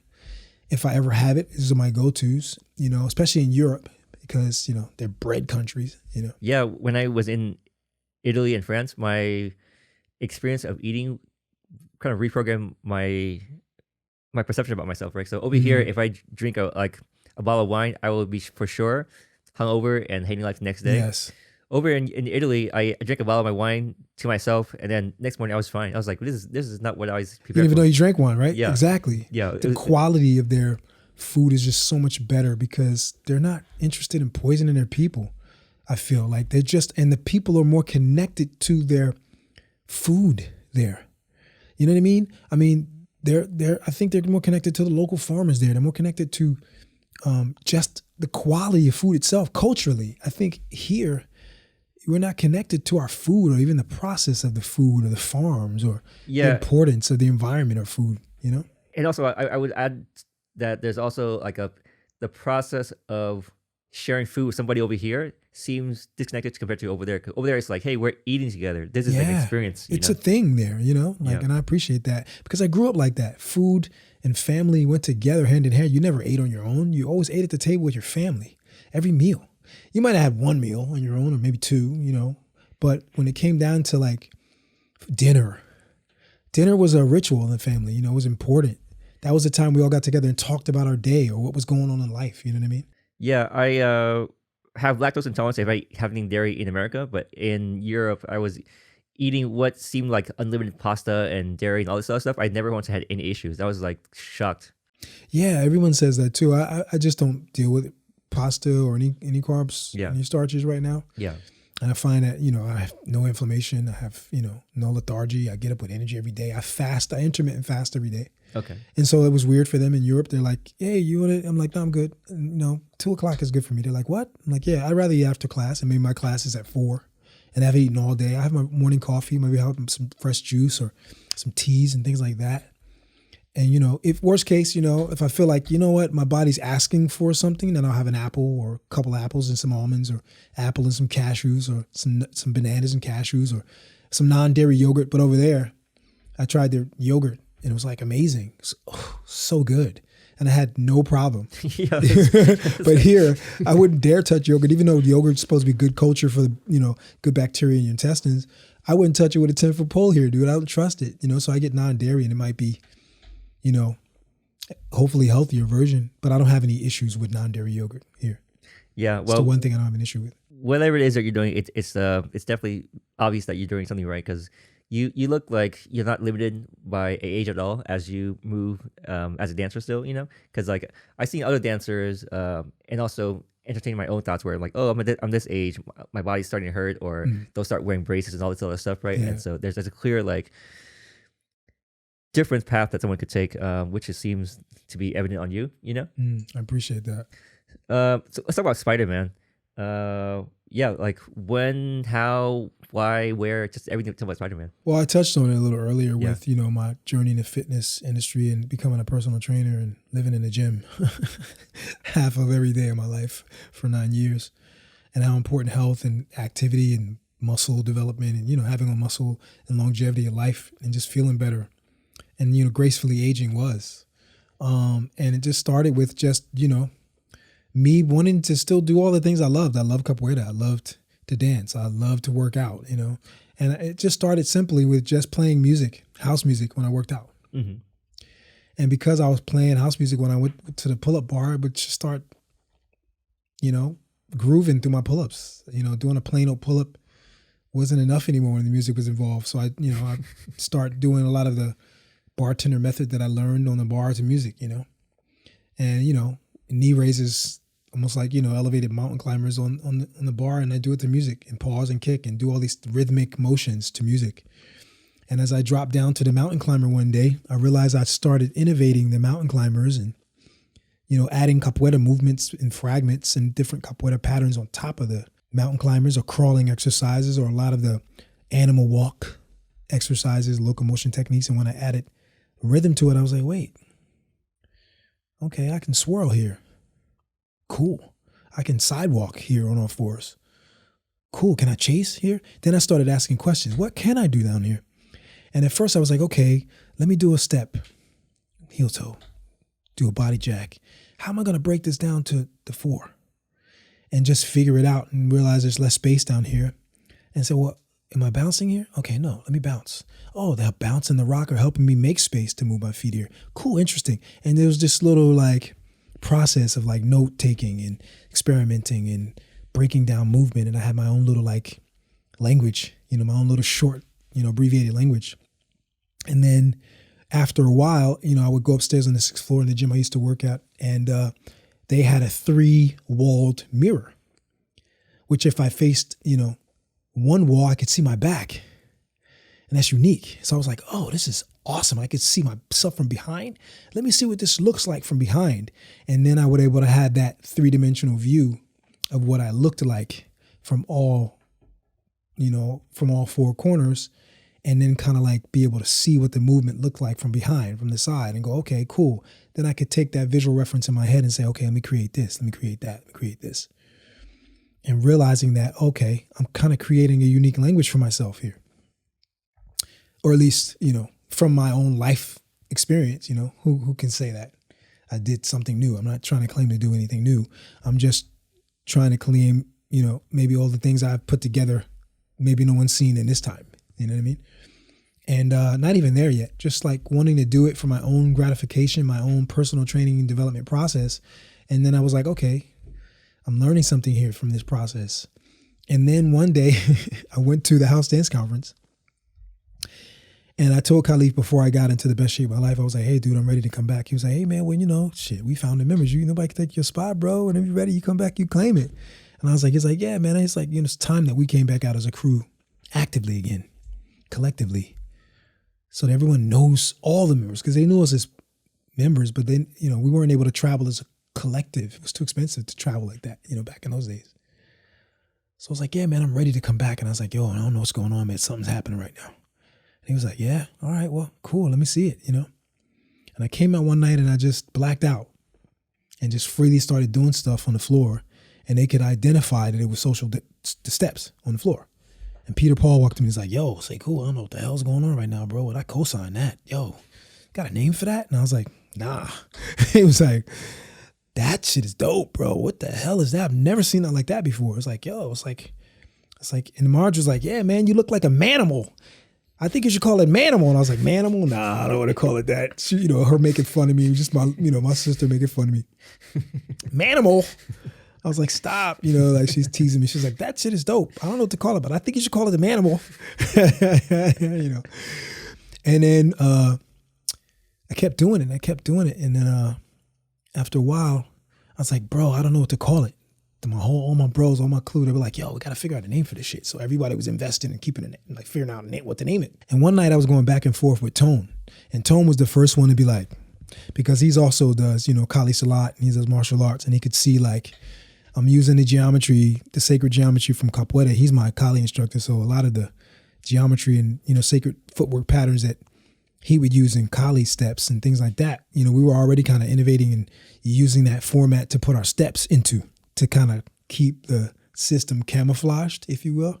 So I'm still carrying on the tradition of like hiding the martial art behind the dance and not showing it. But if I change the way I do it, you go, oh, if I put a stick in my hand, all of a sudden you can see it. But if I don't, and I was kind of in that lane. And one day my wife, we were in Ludlow, can't remember the name of the club now, iconic spot, Sapphire. We were in Sapphire Lounge. And my wife was like, yo, Khalif, don't he look like Spiderman down there? Thanks, Keto. We've been trying to find a name for her. Oh my God. Yo, I love you, Keto. She gave her a hug and ran over. Was like, yo, we got a name for it. They ran over and I was like, what? It was like the Spiderman. I was like, oh, I like that. I was like, Spider-Man is my favorite hero character. Like, I love Spider-Man. I was like, Spider-Man was born. That's, my crew helped me name it. And then, Tone was like, yo, bro, don't show him. Don't go up and down no more. Just stay down. I was like, yeah, why not? Why not stay on the ground and not get up at all? And he's like, I got you. And from then on, he just started helping me develop and just feeding off of me and then innovating all the things that he knows and I know, and kind of knowing the ideology and the philosophy behind it. It was like, everything up top, we got to do down bottom. It's like as above, so below law. And then he became a co-creator with me and we just started feeding off each other. And now we're known for it, me and him. And he's my brother. So of course it's like, we share everything. So it's like, and then now we have the Spider-Man. Yeah. Wow. Amazing. That's quite the origin story. Yeah. I never told anybody, actually. I mean, I've told people, but I've never been interviewed about it. Okay. So, well, thank you for sharing it with here. So let's talk about dance fusion. What are some of like the lifelong crew goals or ambitions? And do you feel like you're headed towards there, or is something in the way? Like I think dance fusion as a crew, we've our goal at that point was a collective, but I think because we become one collective family through the two crews, Elite Force and Dance Fusion, we do more things under the label of Mop Top now. Okay. And I think that through that, we all can kind of like show a collective library of both the hip hop and house sides of ourselves. Mm-hmm. But we used to do an anniversary. I would love to start doing an anniversary again, so people are familiar with our contributions in the house community. They know us as individuals. And I think a lot of things changed when Marge passed. We just kind of like, it took a lot of the steam out of it for us. I mean, we still represent our crew as much as we can, but collectively we haven't really done anything in a long time under the Dance Fusion banner. We've done it more under the Mop Top banner. And Dance Fusion, all of us are involved in Mop Top basically, as a collective. But as a goal in the future, I'd love to do anniversary tours with my collective, so everybody get to see all of us in one space. I would love to do that. I would love to travel with my bros. I mean, even Mop Top, it's a lot of us though. I think we might have been able to do that once. We went to Russia in 2010. Everyone except Marge, I think, came, and Which Way Sha. Was that Battle Zone? Yeah. Oh yeah, I saw that. I can't find it anymore for some reason, but yeah, they took it down, bro. Oh, really? Yeah, I've got snippets and pieces of it, but we, alongside, I don't want to get into the politics and the bad mouthing of individuals, and people are people, what I mean? Sure, yeah. So it's sad, it's unfortunate that, we can't find access to that anymore. But I guess that comes with, people having your images and your things on their platforms and kind of feel like they own it and take it from you. You know what I mean? But hello, Lincoln Center. I mean, we can go all day with things like that still exist. You know what I mean? Holding, cultural libraries hostage from the people who produced the art itself. I think that's a travesty, but hey, what are you gonna do? But in a long, that I'm sad about that, but I do have some snippets and some things, but that was probably one of the one times I will say this, I'm grateful that they were able to bring us all out. We got a lifelong memory because of that. What are some key moments of that trip? There were some challenges. There are always challenges. We had a lot of challenges on that trip. At one point, we weren't going to get on a plane unless we got what we needed. You know what I mean? Which eventually things worked out because, we've worked in the industry. So we know that, the collective, veto and the, the protesting to make sure we get what we need as artists. And so it ended up being one of my favorite shows. And it was an emotional time because Marge was diagnosed that year. 2010. So, it was a very, emotional time for us. And I'm really, really happy that we at least had that moment with each other. She wasn't able to come, so I came in her stead. She said, Sekou, I want you to go and represent for me, which I'm grateful for that. She did a lot of things like that for me in that time frame. So I'm very, very grateful that we had that experience together. It's one of my favorite performances that we've ever done, I think, as a collective. Was it just because of the significance of the sentimental moment? Absolutely. Okay. For sure. Because I think our senses were heightened in a way then that could only be heightened because of that situation and the way we all loved her. It's hard to even describe. Yeah, it was a very special and very emotionally charged time for us all. And I'm very grateful for that. It's a sacred moment for me. That's why I wish I had access to the complete show so we can have that documented, you know what I mean? For ourselves, if nothing else, to just be able to replay that time. She wasn't there, but she was with us because we all had a moment, before we went on stage. Ka had his moment. I had my moment with him. Everyone took turns having a moment in the stairwell backstage. Once we realized she wasn't there with us, it was like really challenging to move through that. But once we connected to each other and, realized how special what we do is through it, spirit took over, man. I have no actual memory at all of it. It was just a moment that was magical. And to be able to look back on it is like, wow, yeah, we did that. You know what I mean? Which is why I think it's a special moment, and I wish I had all of it. I have some of it. Yeah, I wish I had all of it. I hope you're able to get it too. I remember that thing. I've requested it. Yeah, if we're talking about the same clip, I remember it was broken into maybe 2 or 3 segments. There's more actually because we all have solos too. Oh, yeah, and there's 10 of us, dude. Yeah, you know what I mean? Yeah. So we all have our own solos, and so the solos.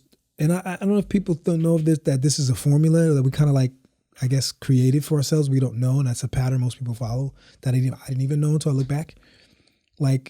Bringing a freeform dance to the stage, we had to perform it the way we did it in the club, generationally. So the way we cipher is there's this communication we always do, someone who always start a social dance, and then we transition to ciphering through the language and then freely move. So I believe that through that, naturally, we started doing routines, which people call choreography now, where we do routines with, insertions of solos. So solos would come in through the routine.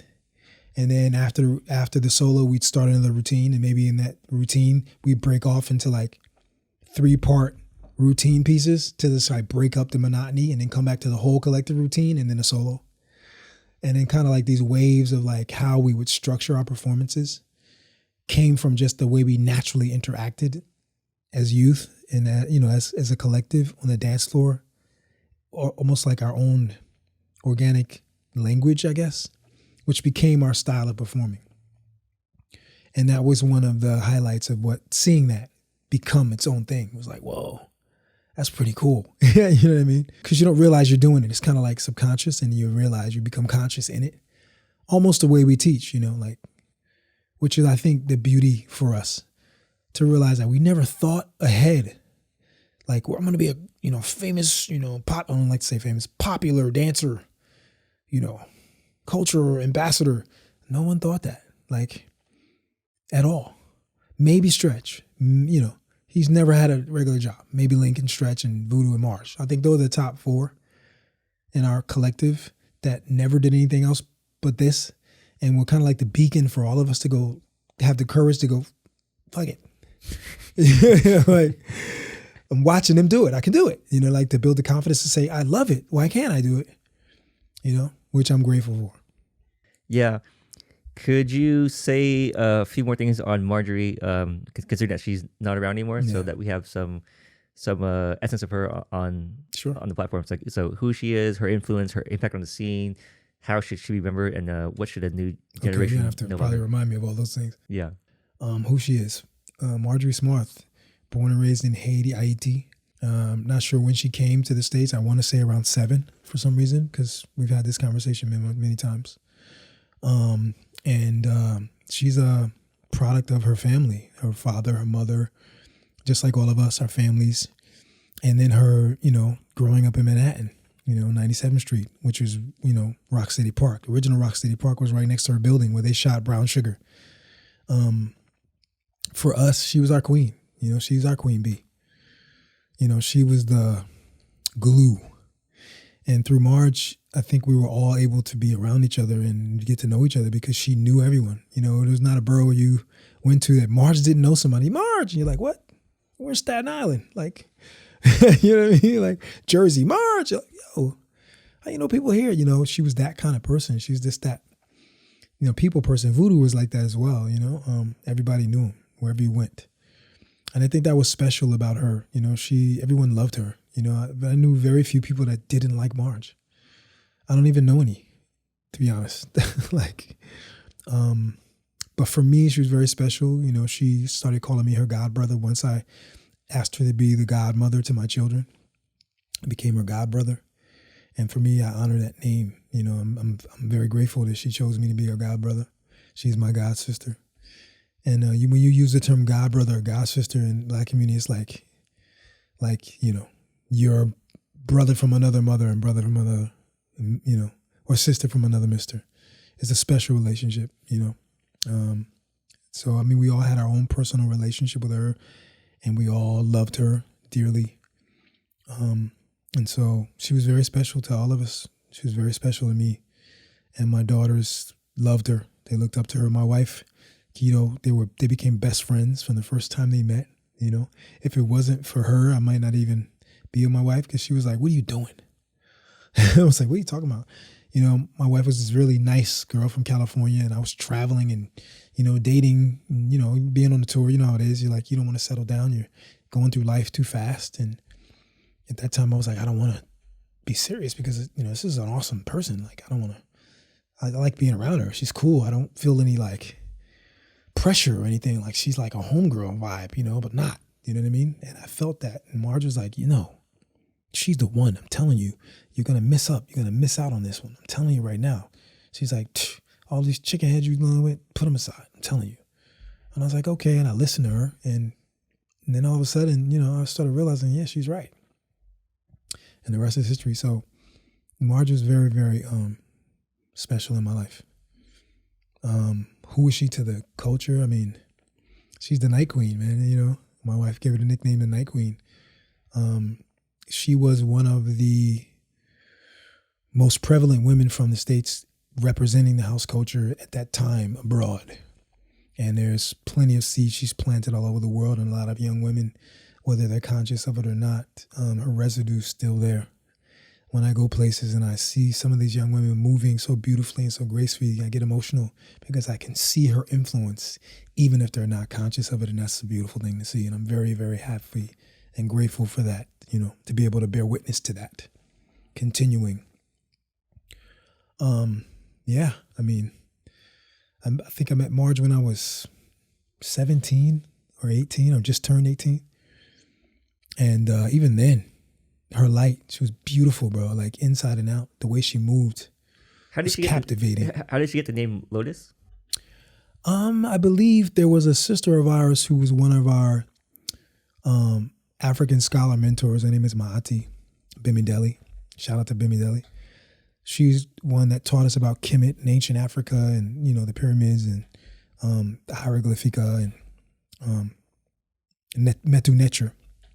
And she became, her and Marge became close, and she started calling Marge the Lotus because of her essence and who she was. And then, you know, she took on the name of Lotus after that.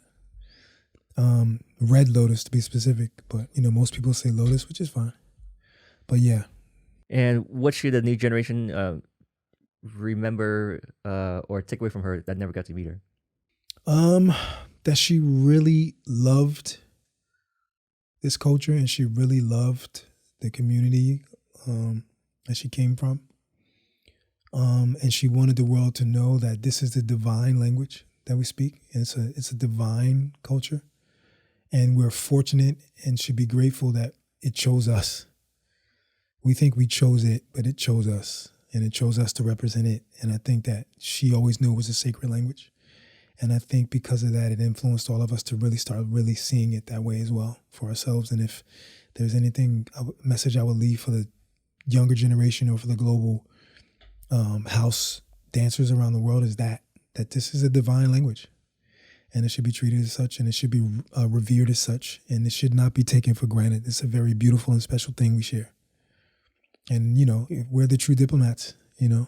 We create more peace than a lot of nations on earth. You know, what we do is, I think, the way to diplomacy, bro. Like, the most natural way. Yeah, thank you for sharing that and speaking on Marge. So let's talk about, I guess, possibly the other side or maybe even the dark side of the culture, if there is one, right?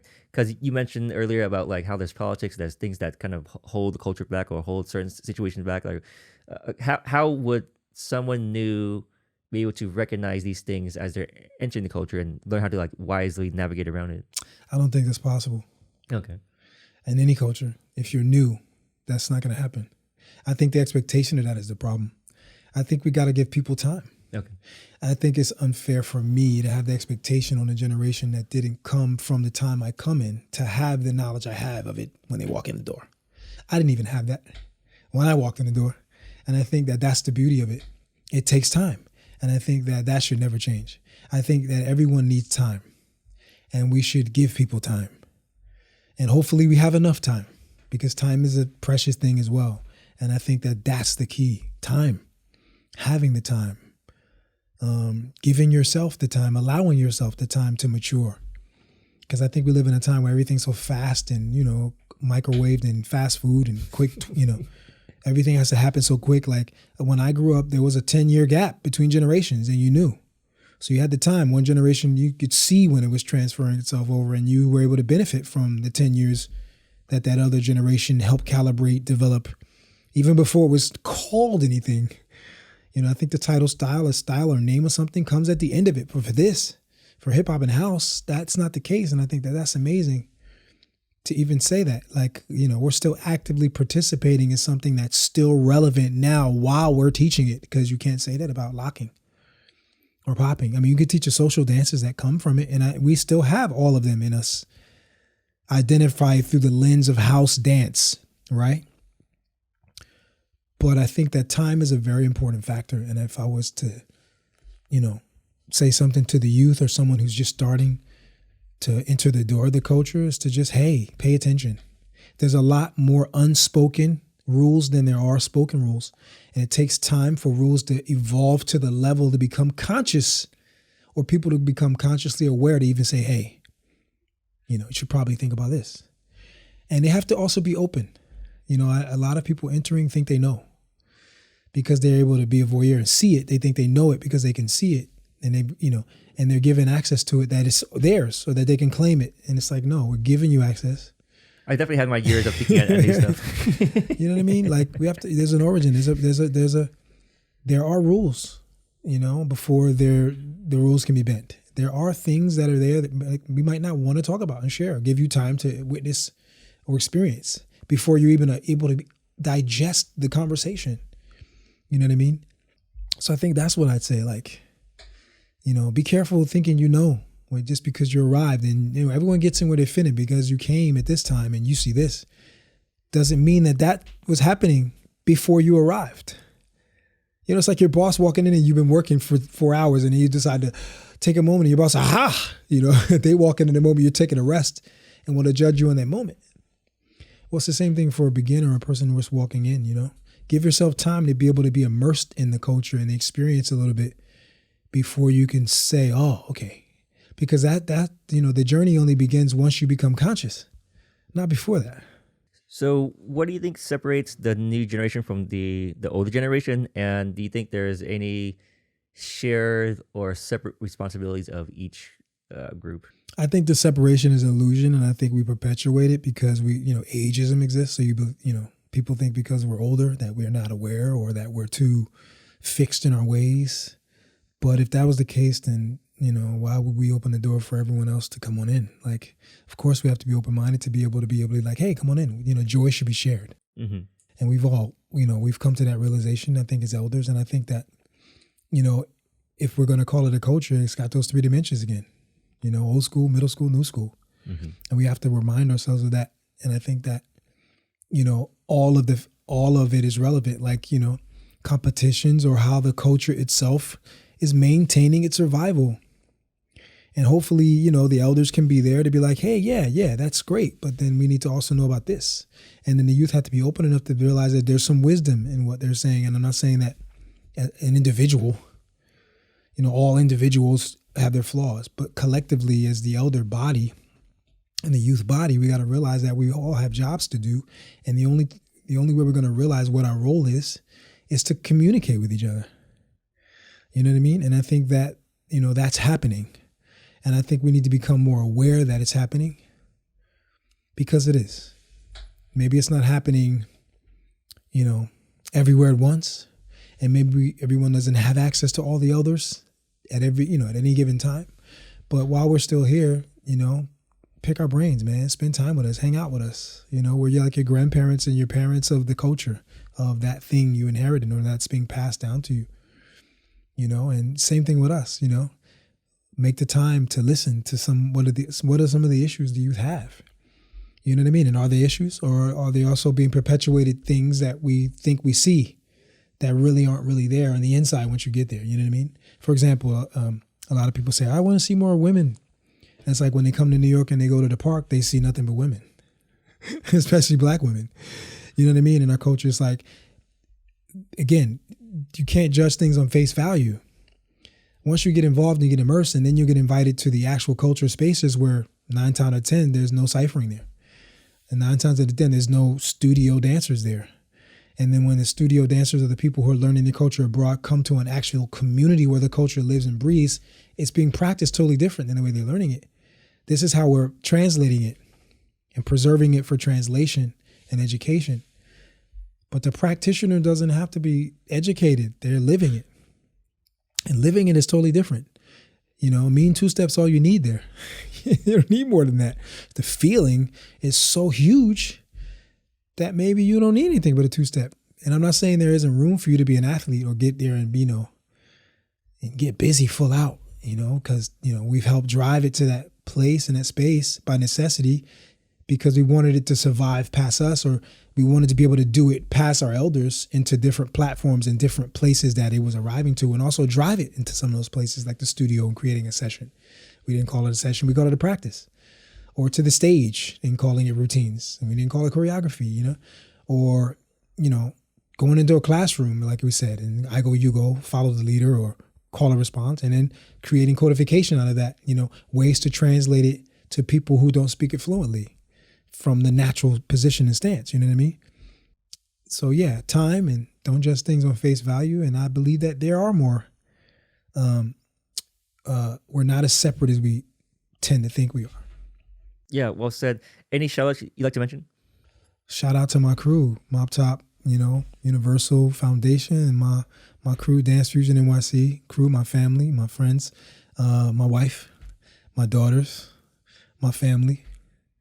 You know what I mean? Shout out to all the dancers out there who live it and, you know, are becoming cultural ambassadors to try to push the culture forward to make sure it's still here. Shout out to you.